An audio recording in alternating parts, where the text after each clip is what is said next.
할렐루야. 오늘도 우리와 함께 하시어 우리를 도우시고 인도하시어 이 예배의 자리로 이끌어 주신 하나님께 감사와 영광을 올려드립니다. 우리 다 함께 2021년도 표를 한번 읽어봅시다. 시작. 아멘. 그런 교회 되기를 주님의 이름으로 축원합니다.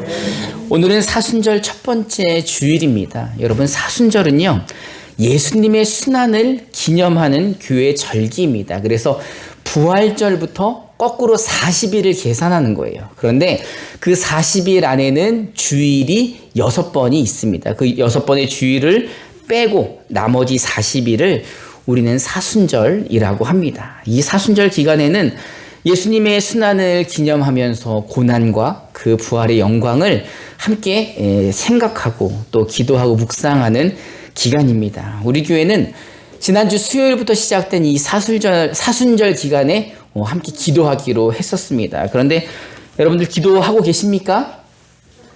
아무도 안 하시네. 여러분들 뭐 기도를 하신다고 얘기를 해야지 제가 어떤 기도 제목을 가지고 기도하냐고 말씀드리는데 벌써 안경에 습기 찼잖아요.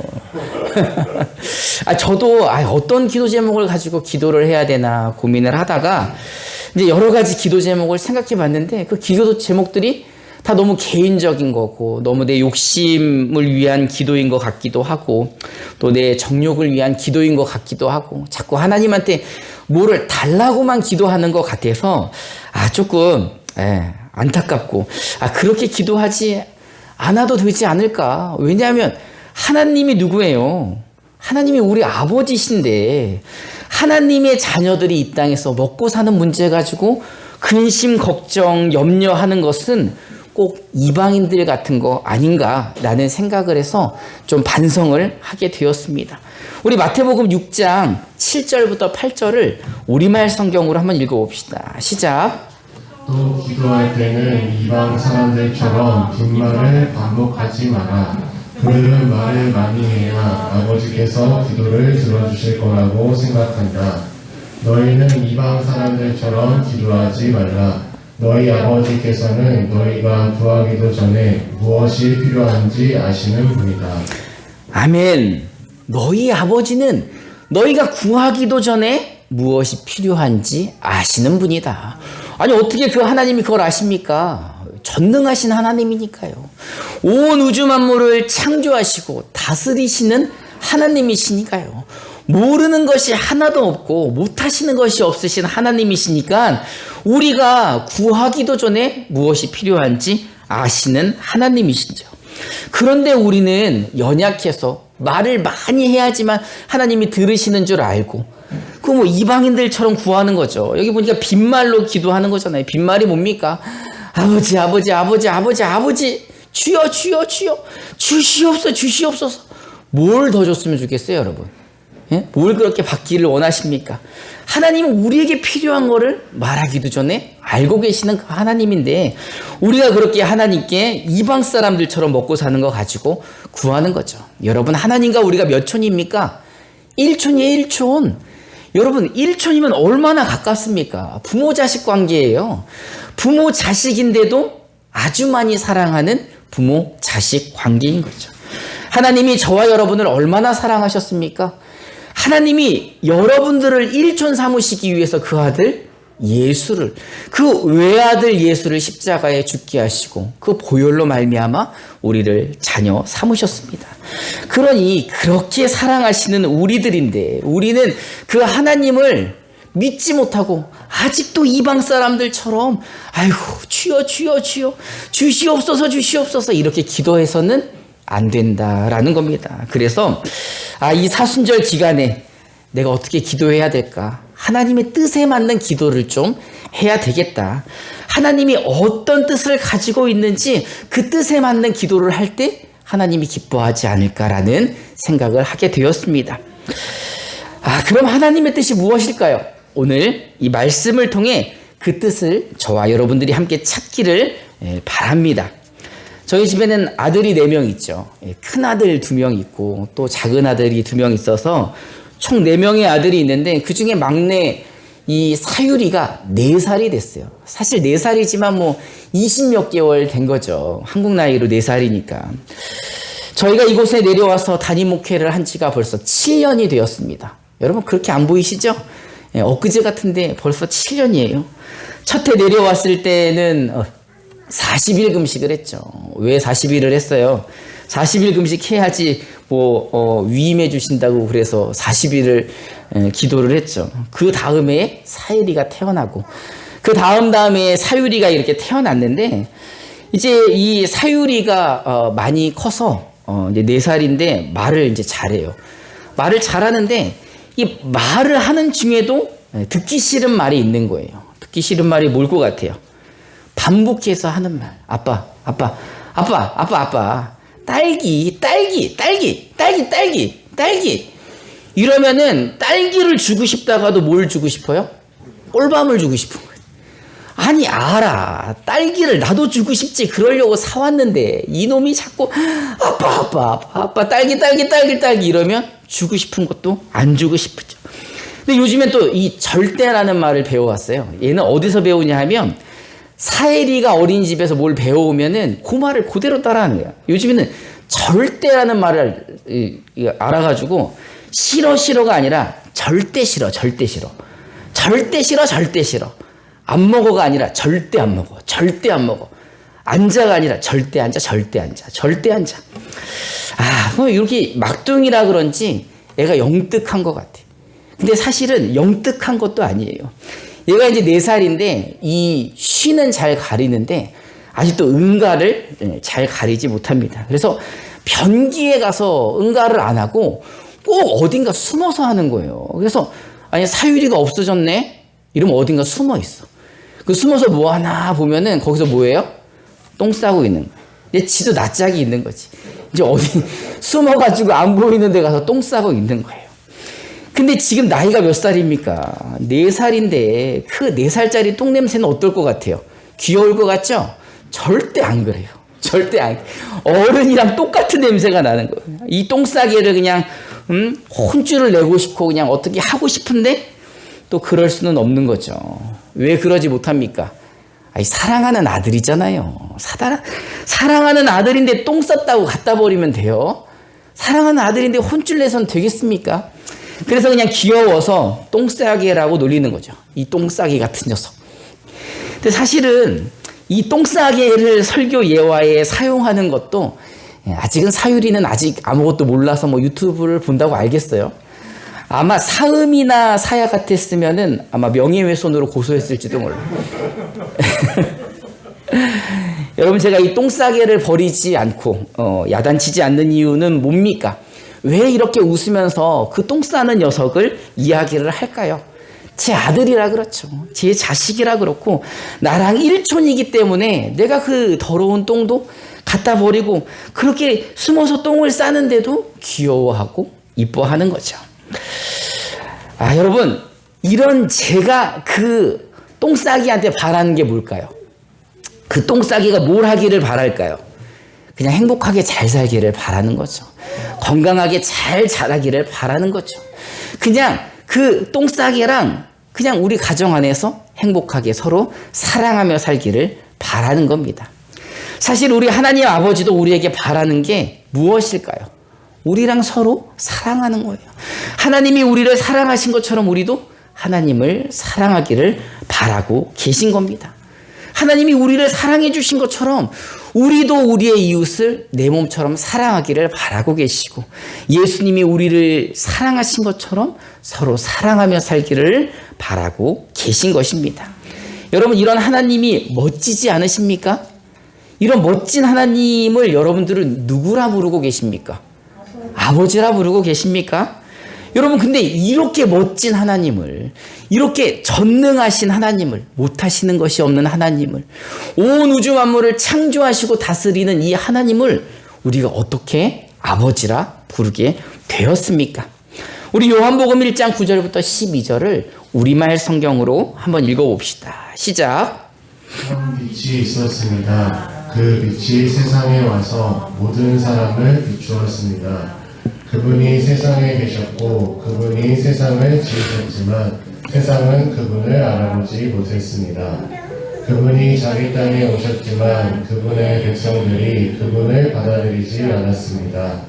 그러나 그분을 영접한 사람들, 곧 그분의 이름을 믿는 사람들에게는 하나님의 자녀가 될 권세를 주셨습니다. 아멘. 말씀이 육신으로 오신 그분, 빛으로 이 땅에 오신 그 예수를 사람들은 믿지 않았습니다. 아니, 그를 메시아라고 알아보지 못했던 겁니다. 그래서 그 예수님을 알아보는 자들, 그 예수를 영접하는 자들, 그 예수를 그리스도로 믿는 자들에게는 하나님의 자녀가 되는 권세를 주신 것입니다. 여러분은 이 예수를 그리스도로 영접하고 믿고 고백하셨기에 하나님을 아버지라 부르는 하나님의 자녀가 된 것입니다. 여러분, 하나님의 자녀 맞으십니까? 정말 하나님을 아버지라 부르십니까? 아니, 어떻게 보면 우리가 예수님 참 쉽게 믿는 것 같죠. 그냥 요즘 코로나 시대라고 해서 모여서 드리는 예배가 좀 제재를 받기는 하지만 사실 초대교회에 핍박받던 초대교회 성도님들에 비하면 정말 감사한 거죠. 이거는 핍박도 아닌 거죠. 그런데 이거보다 더 놀라운 것은 뭐냐 하면요, 내가 그 하나님의 존재와 그 하나님의 말씀이 나는 믿어진다는 거예요. 여러분, 동정녀 탄생을 믿으십니까? 하나님이 그 아들을 이 땅에 보내시는데 결혼도 안 한 처녀의 몸에서 예수님이 탄생하셨다는 거예요. 근데 사실 이거는요, 말이 안 되는 소리입니다. 여러분, 젖을 먹이는 포유류는요, 혼자 절대 아기를 낳을 수가 없습니다. 임신을 할 수가 없습니다. 여러분, 이거는 사실 검증도 되지 않은 거예요. 과학적으로 과학자들은요, 말도 안 되는 소리라고 하죠. 그럼 검증도 안 된 일이고 말도 안 되는 사건인데 놀라운 건 뭐예요? 나는 믿어진다는 거예요. 나는 이 이야기가 기록되어 있는 성경이 하나님의 말씀으로 믿어진다는 사실입니다. 여러분, 놀랍지 않습니까? 아니, 그렇게 말도 안 되고 세상 사람들은 이해할 수도 없는 그 이야기가 나는 믿어지고, 그 이야기가 기록된 그 성경이 하나님의 말씀으로 믿어지며 그 온 우주 만물을 창조하시고 다스리시는 하나님이 내 아버지라고 고백이 된다는 거예요. 우리가 기도할 때마다 뭐라 기도합니까? 하늘에 계신 우리 아버지라고 고백을 하는 게 그냥 놀라울 따름인 거예요. 그러면 어떻게 이 성경이 하나님의 말씀으로 나는 믿어지고 어떻게 내가 입으로 하나님을 아버지라 고백하는가? 요한복음 14장 16절부터 17절을 우리말 성경으로 한번 읽어봅시다. 시작. 내가 아버지께 구할 것이니 아버지께서 너희에게 다른 보혜사를 보내셔서 너희와 영원히 함께 있도록 하실 것이다. 그분은 진리의 영이시다. 세상은 그분을 볼 수도 없고 알 수도 없기 때문에 그분을 받아들일 수가 없다. 그러나 너희는 그분을 안다. 그분이 너희와 함께 계시고 또 너희 안에 계실 것이기 때문이다. 아멘. 예수님께서는요, 하나님께 우리에게 진리의 영이신 성령을 보내주시도록 기도하셨습니다. 그래서 하나님이 그 보혜사 성령을 우리에게 보내주시고 그 진리의 영이신 성령은 우리 안에 계시면서 하나님의 말씀을 우리가 믿게 하셨던 것입니다. 우리가 하나님을 믿는 이 믿음, 우리가 예수를 그리스도로 믿는 이 믿음은요, 누가 주신 거예요? 하나님이 주신 거예요. 그 성령 하나님께서 우리 마음 가운데 계셔서 그 진리의 영이 우리로 깨닫게 하셨다는 겁니다. 에베소서 2장 8절부터 9절을 우리말 성경으로 한번 읽어봅시다. 시작. 여러분은 믿음으로 인해 은혜로 구원받았습니다. 이것은 여러분에게서 나온 것이 아니요 하나님의 선물입니다. 행위에서 난 것이 아니니 아무도 자랑하지 못하게 하려는 것입니다. 아멘. 우리가 이 하나님을 믿는 이 믿음, 예수를 그리스도로 믿는 이 믿음마저도 하나님이 우리에게 선물로 주셨다는 겁니다. 믿으십니까? 그러니 우리가 하나님의 자녀가 된 것은 처음부터 끝까지 다 누가 계획하신 거예요? 하나님이 계획하신 거예요. 하나님이 왜 그렇게 계획하셨습니까? 저와 여러분들을 사랑하시기 때문에 계획하신 거죠. 저와 여러분들을 사랑하시기에 이 큰 그림을 그리시고 그 안에서 여러분들과 일촌을 맺으신 겁니다. 우리가 조금은 길지만 로마서 8장 32절부터 39절을 우리말 성경으로 우리 한 절씩 봉독해 봅시다. 제가 먼저 32절 봉독합니다. 자기 아들을 아끼지 않으시고 우리 모두를 위해 내어주신 분께서 어떻게 아들과 함께 모든 것을 우리에게 은혜로 주지 않으시겠습니까? 누가 하나님께서 택하신 자들을 보송할 수 있겠습니까? 의롭다고 인정하신 분은 하나님이십니다. 누가 정죄하겠습니까? 죽었을 뿐 아니라 살리심을 받으신 분은 그리스도 예수십니다. 그분은 하나님 오른편에 계시며 우리를 위해 간구하십니다. 누가 우리를 그리스도의 사랑에서 끊을 수 있겠습니까? 환난이나 굶고나 핍박이나 배고픔이나 헐벗음이나 위험이나 칼이겠습니까? 기록되기를 우리가 종일 주를 위해 죽임을 당하며 도살할 양같이 여김을 받았다라고 한 것과 같습니다. 그러나 이 모든 일에 우리를 사랑하시는 분으로 인해 우리가 넉넉히 이깁니다. 나는 확신합니다. 죽음이나 생명도 천사들이나 악마들도 현재 일이나 장래 일이나 어떤 능력도 높음이나 깊음이나 다른 어떤 피조물도 그리스도 예수 우리 주 안에 있는 하나님의 사랑에서 우리를 끊을 수 없습니다. 아멘. 여러분, 하나님은 우리를 이렇게 사랑하십니다. 여러분, 그 아들을 아끼지 않고 십자가에 못 박게 하시고 그 보혈로 말미암아 우리를 죄에서 자유케 해주시고 우리를 자녀 삼아 주신 겁니다. 여러분, 우리가 어떤 사람들입니까? 우리는 하나님과 원수된 사람들이에요. 우리는 우리의 죄 때문에 심판받아 지옥 가는 그 멸망받아야 마땅한 사람들이지만 이런 우리들을 위해 하나님이 그 아들 예수를 보내주시고 그 목숨과 우리의 목숨을 바꾸셨다는 겁니다. 그러니 우리가 얼마나 사랑스러워요. 그러니 우리가 얼마나 귀합니까?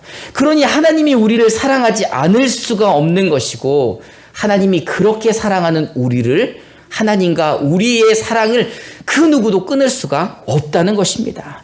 세상에 어떤 환난이 와도 우리와 하나님 사이의 그 사랑을 끊을 수가 없고 아무리 우리가 곤고해지고 누가 우리를 핍박하고 그래도 하나님의 사랑을 끊을 수가 없다는 겁니다. 천사도 끊을 수 없고 악마도 끊을 수 없고 죽음도 생명도 현재 일이나 미래 일이나 그 어떤 것도 예수 안에 있는 하나님의 사랑에서 우리를 끊을 수가 없다라는 겁니다.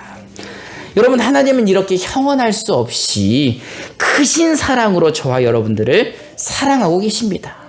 또 우리가 그 사랑으로 인해 이 땅을 넉넉히 이기면서 살고 있는 것입니다. 그렇다면 이제 이렇게 사랑받는 하나님의 자녀라면 우리가 이 땅에서 어떻게 살아야 될까요? 우리가 아직도 주여 주여 주여 아버지 아버지 아버지 딸기 딸기 딸기 이러면서 살아야 될까? 아직도 그렇게 먹고 사는 문제로 근심 걱정하면서 우리가 기도해야 되는 것인가? 정말 하나님이 우리에게 원하시는 하나님이 자녀들에게 원하시는 하나님의 뜻은 무엇인가? 우리 마태복음 22장 37절부터 39절을 우리말 성경으로 한번 읽어봅시다. 시작. 예수께서 대답하셨습니다. 내 마음을 다하고 내 생명을 다하고 내 뜻을 다해 주 내 하나님을 사랑하여라.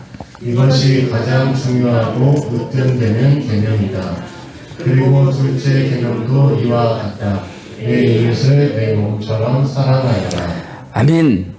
여러분, 하나님 아버지께서 우리에게 바라시는 것은 우리가 사랑하며 살기를 바라고 계십니다. 아멘. 여러분, 사랑 안 하고 계십니까? 여러분, 사랑 안 하고 살고 계십니까? 여러분, 하나님이 우리를 얼마만큼 사랑하십니까? 이만큼 사랑하시잖아요. 그 아들을 이 땅에 보내시기까지 그 십자가에 죽게 하신 것 같이 우리를 사랑하시는데 우리도 그렇게 사랑해야 되는 겁니다. 여러분, 정말 하나님을 이렇게 사랑하십니까? 이웃을 내 몸과 같이 사랑하고 계십니까? 혹시 서로 사랑들을 하고 계십니까? 왜 대답을 못할까? 사실 이 설교 준비하면서 저도 대답을 못합니다. 왜요? 우리는 육신을 가지고 있기 때문에 당연히 먹고 사는 게 근심이 되고 걱정되고 염려가 되죠. 당장 내일 먹을 게 없는데, 당장 먹고 살기 힘든데, 당장 지금 내 몸이 아프고 내 삶이 고된데 언제 사랑 타령을 하고 있습니까? 그런데도 하나님은 우리에게 뭘 요구하고 계시는 거예요? 우리가 사랑하며 살기를 바라고 계시는 겁니다. 그래서 예수님이 기도하셨잖아요. 누구 좀 보내달라고. 성령님 좀 보내달라고. 보혜사 성령님 좀 보내달라고. 여러분, 보혜사 성령님이 뭐 하시는 분이십니까? 우리를 도우시는 분이시잖아요. 우리와 함께 계셔서 우리를 도우시고 우리를 지키시고 우리를 인도하시는 그 성령님이 지금 어디 계십니까? 우리 안에 계십니다. 그러니까 우리가 하나님을 아버지라고 고백할 수 있죠. 그 성령님이 지금 우리 안에 계시다는 것은 지금 누구를 도와주신다는 거예요? 나를 도와주신다. 나를 어떻게 도와주십니까? 내가 어떻게 할 수 있도록 도와주십니까? 사랑하며 살 수 있도록 도와주시는 겁니다. 믿으십니까? 나는 하나님을 사랑하지 못해요. 나는 내 이웃을 내 몸과 같이 사랑하지 못하고, 나는 그리스도 예수가 나를 사랑하신 것처럼 이웃을 서로 사랑할 수가 없는데, 그런 나와 함께 하시어 내가 뭐 할 수 있도록? 사랑할 수 있도록 도와주시는 겁니다. 누구를 사랑할 수 있도록요?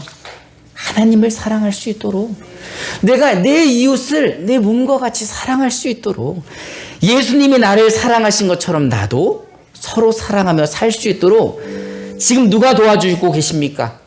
성령님이 도와주고 계시는 겁니다. 그러니 이제 우리가 하나님의 뜻대로 이 세상에 살고 싶다면 기도해야 되는 거예요.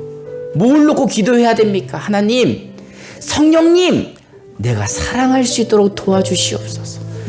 내가 이 사순절 기간 동안에 하나님을 사랑할 수 있도록 나를 도와주시옵소서. 내가 내 이웃을 사랑하지 못하는데 내가 내 이웃을 내 몸처럼 사랑할 수 있도록 성령님 도와주시옵소서. 예수님이 나를 사랑하신 것처럼 나는 절대 사랑할 수 없는데 성령님, 나를 도와주시어 우리가 서로 사랑하며 살게 하여 주시옵소서.